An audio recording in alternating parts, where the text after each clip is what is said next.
Thank you for this opportunity. My question was, Iraq is a beautiful country. Why the government or the authority, people that they have authority, why they don't develop the tourism? Thank you very much indeed. Slow down. A simple question for a journalist. I am not talking on behalf of the government. That I believe that they are busy with something else. You think they are too busy? Thank you very much indeed. Tara. I think that the reason why the focus is not on tourism or any other aspect of development in the country is because we live on a crisis mode. Like, the government responds to the bigger issues and the bigger problems first, you know.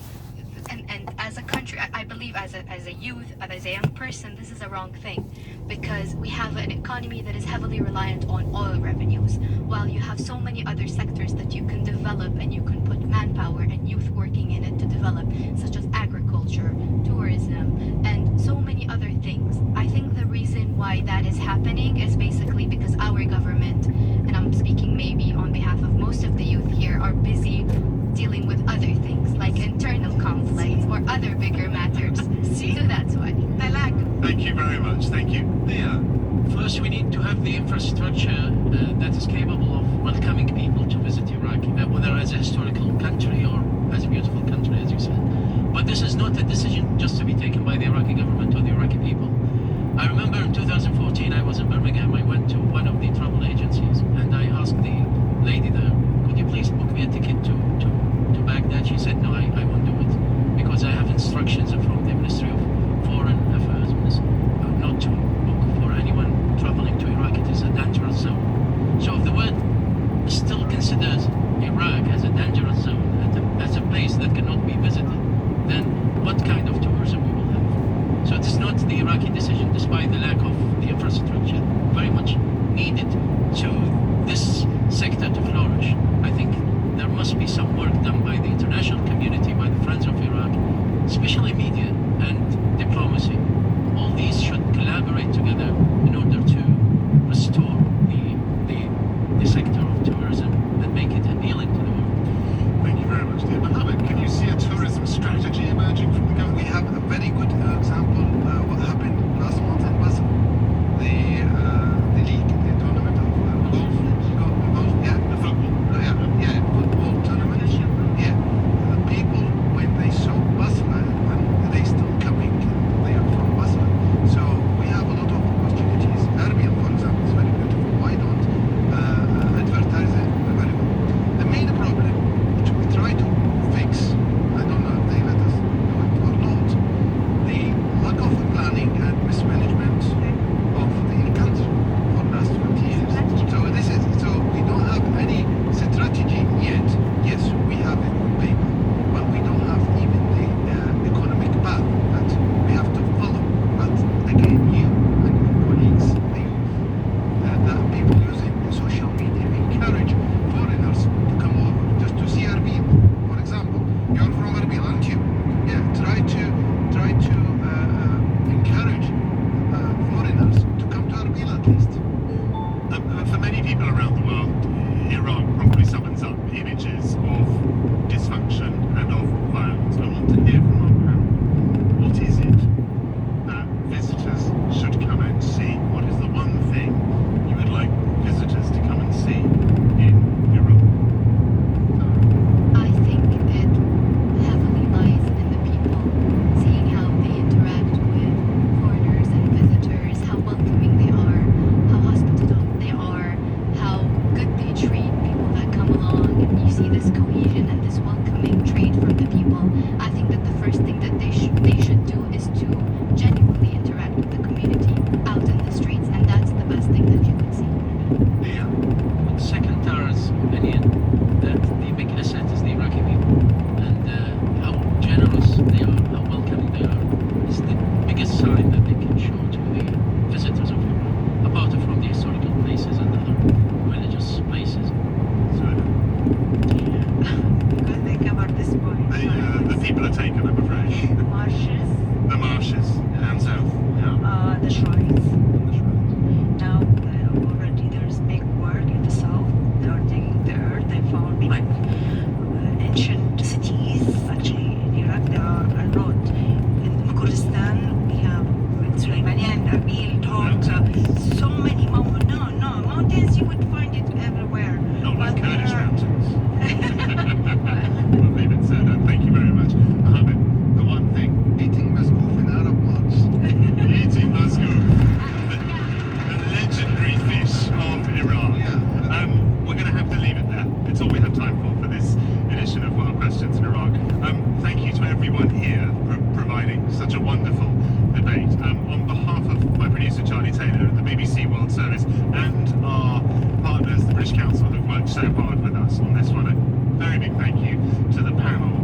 whom have travelled a long way to be here.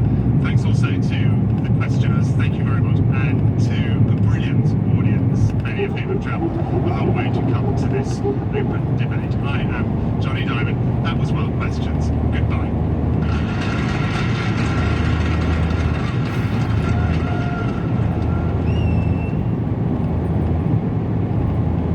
This is the BBC World Service, and on the inquiry this week. I'm Charmaine Cozier. Months of protests marked by a change of president, social and political turmoil, concern that democracy is under threat. On the inquiry this week, can Peru sort out its political problems? The inquiry at bbcworldservice.com/inquiry.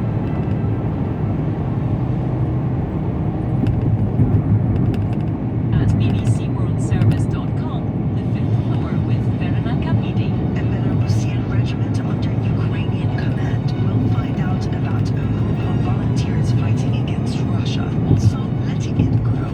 How the strict haircut rule at high schools has ended after years of punishment haircuts. This is the BBC World Service, the world's radio station.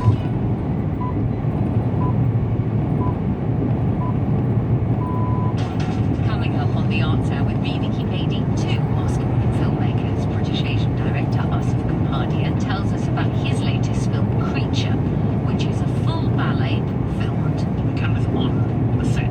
It's in between the actors. There's coverage. So it's a movie with dance. There is a story. I'm trying to tell the story. Where do I put the camera? What am I trying to say? How do we edit this? What sound do we add in order to tell a story that is entirely visual? I would call it pure cinema. There's no dialogue. So it's a bit like a silent movie.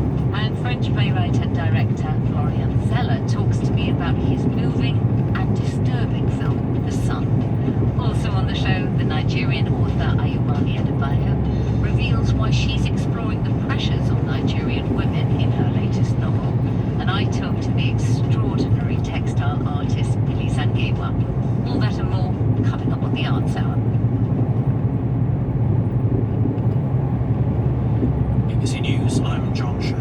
Hundreds of thousands of Israelis are taking part in the latest protests across the country against government plans for a radical overhaul of the judicial system. At the main protest in Tel Aviv, reports suggest the number has reached 200,000. Here's Electra Naismith. For a 10th successive week, Israelis have taken to the streets in a massive show of defiance against what they call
farmers have no economic incentive to continue planting the two main staples, rice and beans, and are replacing them with soybeans and corn for export. Production of those crops is projected to reach record levels this year. The Agriculture Ministry says the rice harvest will fail to reach the 10 million ton mark for the first time this century, while the production of beans will remain below previous normal levels.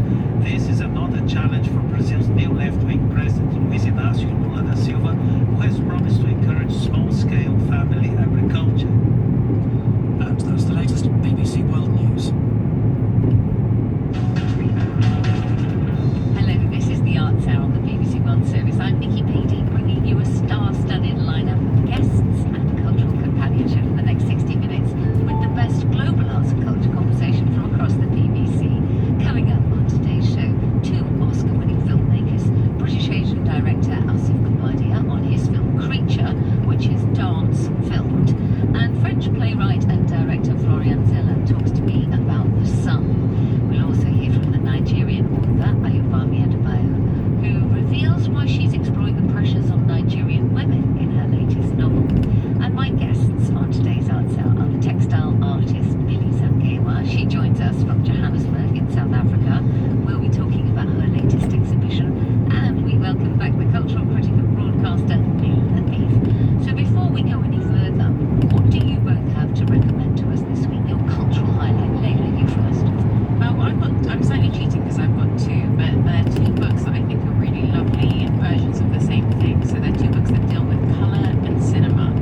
One of them is by the wonderful Charles Bramesco, and it's called Colour and Film, and it's exploring all of the palettes across amazing films, things like Spirited Away, The Grand Budapest Hotel, and kind of, and you know, even reading it as a film critic, I was like, oh, there's so little I know about this, and it was fascinating. And then the other one is by, I believe, friend of the Arts Hour, Hannah Flynn. Yes. Quite a different approach. So she's got a book called Strong Female Character, which is almost like a biography told through film and kind of what it means to be a woman and a woman of colour in her case, and engage with cinema and the messages that you take from it and what we want it to be like in the future. So yeah, both are amazing. Lovely recommendations. Millie, what about you? So mine has to be the Alice Neal exhibition at the bottom, called Hot Off the Grill. It was so thrilling. It's the most beautiful thing that I've seen in ages. I love the way it's curated. It is so considered, and you kind of see how she goes through different phases and what she focuses on in her technique, subject matter, and I just love the fact that she was so ahead of her time as well. You know, she had a social consciousness and she was quite active. I just think she was a really, really brave person, brave woman in her time, the time that she lived in. Like, I wish I'd known about her before, but I'm happy that I know about her now, like the stories behind her work. This was the first time that I could actually discover it. So I'm thinking about it all the time now as I prepare to make new work, because I want to be just like her. Oh, you are already an artist in your own right with your own styles. I thoroughly endorse your choice, Millie. Alice Neal. First up on the Arts Hour today, the Oscar-winning director, filmmaker and writer Asif Kapadia. I absolutely loved his first two feature films, The Warrior with the late great Indian actor Irfan Khan and Far North with Michelle Yeoh. His documentary film Senna, about the Brazilian Formula One racing driver Ayrton Senna, was a huge critical success, and his moving portrait of the late singer Amy Winehouse, Amy, won him his Academy Award. His latest film, Creature, is an English National Ballet production choreographed by Akram Khan, set in a rundown Arctic research station. Creature, which is inspired by Frankenstein's monster, is danced by Jeffrey Serio. He is unwittingly enlisted into an experimental military program. Then he meets and falls in love with a cleaner, Marie, performed by Elena Takahashi. I asked Asif Kapadia what made him make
movies don't top light. It's not particularly beautiful weather. So we removed a lot of the top lights and lit it from the side or lit it from below. But just being close up and seeing it, and I also have really bad eyesight. I struggle with a theatre. I struggle with going to something. I need close up. So for me, the idea of adapting this and starting off in close up and always having brilliant performances to be able to cut to. So what I wouldn't say is I wasn't directing them, but I was picking when to show the close up and when to intercut and when to build up this relationship, and importantly when to pull back to the classic wide shot that you can always get in the theatre. I was trying to withhold that as long as possible. When he moves, he slinks, he twists, he throws shapes. It is almost like your camera is part of him. So how did you achieve that physically? Were you allowed to be on? I mean, did you have to know every bit of the choreography? Yeah. So you were in fact becoming a dancer with the camera? Cameras are big metal objects, and so we have to be very careful that the dancers have in their mind, they know the music, they know the timing, they know exactly which mark they have to hit when in order to someone to jump and someone to catch one another, whatever it might be. And in the middle of that, us going onto the set, so that was a big deal for me. Akram was very clear. He's like, the movie is the movie, the show is the show. This is your film. So I was like, I need to be on there. I need to be in the middle of it. I want to get reverses. I want to look towards the blackness and the void. And I want to be able to look through the set, under the set, over the set, be right in front of the camera. So we had to be very careful about blocking where we were going to be, where the camera moves, and therefore filmmaking is like a circus. It is a dance anyway, but with real dancers, it's on another level. So I would say it's really interesting to do stunt work. When you work with stunt people, you work everything out very carefully. You know exactly where someone's going to go. You know where the cut might be, and it's a bit like that.